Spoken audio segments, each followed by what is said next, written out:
حاضرین گرامی قدر، جیسے افتخار صاحب کی اس برسی پر حاضر ہیں، اسی طرح کسی کے ساتھ بھی زندگی کا وعدہ نہیں ہے۔ ہم سب نے بھی اللہ کے حضور پیش ہونا ہے، کسی کو اعتبار بھی نہیں کہ اس یہاں سے اٹھیں گے کہ نہیں۔ اور یہ دنیا جو ہے، اس کی حقیقت میرے دادا حضور سلطان العارفین سٹکا سرکار رحمۃ اللہ علیہ نے فرمایا کہ دنیا کی حقیقت بتائی، فرمایا دنیا فانی ہے مرداری کی اس سے دل لانا، اوڑھ کر رہ سب نہ یارو اس سے بھی سمانا۔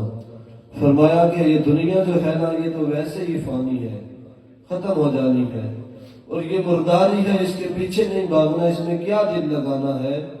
فرمایا اوڑھ کر رہ سب نہ یارو اس سے بھی سمانا۔ فرمایا آخر دنیا میں رہ کر اس زمین کے اندر ہی سمانا ہے، ہمارا ٹھکانہ اگلے جہان ہے۔ لیکن دوستو، اس دنیا میں اللہ نے ہمیں پیدا کیا اور انسانوں اور جنوں کو اپنی عبادت کے لیے پیدا کیا۔ ہم یہاں پر آئے، رب ذوالجلال نے فرمایا نہیں لَقَدْ خَلَقْنَا الْإِنسَانَ فِي أَحْسَنِ تَقْوِيمٍ، احسن تقویم پر پیدا تو ہوئے تھے، لیکن پھر اس دنیا میں ہمارا دل لگ گیا۔ جب ہم اس فانی اور مادی دنیا کو اپنا ارونا بچھونا بنا بیٹھے تو پھر ہمیں کیا ہوا؟ ہم خسارے میں گئے۔ ثم رددناہ اسفل سافلین، پھر اسفل سافلین کی دنیا میں چلے گئے۔ لیکن فرمایا کچھ لوگ ایسے ہوئے اِلَّا الَّذِينَ آمَنُوا وَعَمِلُوا الصَّالِحَاتِ، جو لوگ ایمان لائے، انہوں نے نیک اور صالح اعمال کیے، تو اس کو اللہ رب العزت نے اجر عطا فرمایا۔ لیکن دوستان گرامی قدر، جیسے رب ذوالجلال نے فرمایا اِنَّ اللَّهَ يُحِبُّ التَّوَّابِينَ، بے شک اللہ توبہ کرنے والوں سے زیادہ محبت کرتا ہے۔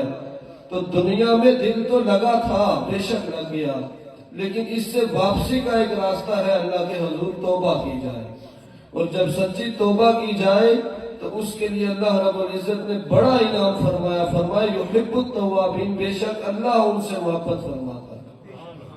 جیسے حاضرین گرامی کا تذکرۃ الاولیاء میں حضور شیخ فرید الدین عطار علیہ رحمہ نے حضرت خواجہ حبیب اجمی علیہ رحمہ کا ایک واقعہ بیان فرمایا۔ اب فرماتے ہیں کہ حضرت خواجہ حبیب اجمی بہت بڑے اللہ کے ولی گزرے، ہمارے شجرہ قادری کلندری کے بھی آپ بزرگ ہیں، حضرت امام حسن بصری کے مرید ہیں۔ فرماتے ہیں کہ آپ پہلے سود کا کاروبار کرتے تھے، تو ایک دن گھر میں کوئی چیز نہ تھی کھانے کے لیے، تو آپ نے باہر نکلے، ایک شخص سے پیسے سود کی قسط لینی تھی، اس کے پاس گئے تو اس کے پاس پیسے نہ تھے، اس نے کسی دمبے کی ایک سر تھا اس کی وہ دے دیا، سری دی، اس نے کہا یہ لے جائیں۔ آپ نے گھر آ کر جب بیوی کو دی کہ یہ پکاؤ، اس نے جب پکائی تو وہ سارا خون بن گیا۔ تو اس نے کہا حبیب اجمی اب تو یہ کام چھوڑ دو، تم یہ سود کی جو سری لے کر آئے تھے ہمارے گھر میں، یہ بھی خون بن گئی ہے۔ وہ دیکھی تو آپ کے دل میں توبہ اٹھی، توبہ کا شوق اٹھا، گناہ سے شرمندگی ہوئی، ارادہ کیا کہ آج کے بعد سود کا کام نہیں کروں گا۔ آپ وہاں سے نکلے حضرت خواجہ حسن بصری کی بارگاہ میں جانے کے لیے، سوچا کہ اللہ کے ولی کی بارگاہ میں جا کے توبہ کی جائے تو وہ توبہ جلد قبول ہوتی ہے۔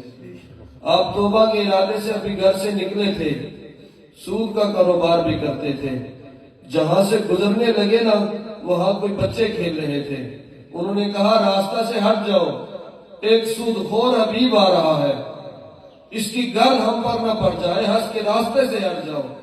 اور شرمندگی ہوئی اور ندامت ہوئی کہ یا اللہ میں اتنا گناہگار ہو گیا کہ مجھے راستے میں چلتے ہوئے جو چھوٹے بچے کھیلنے والے بھی مجھے اتنا گناہگار سمجھتے ہیں۔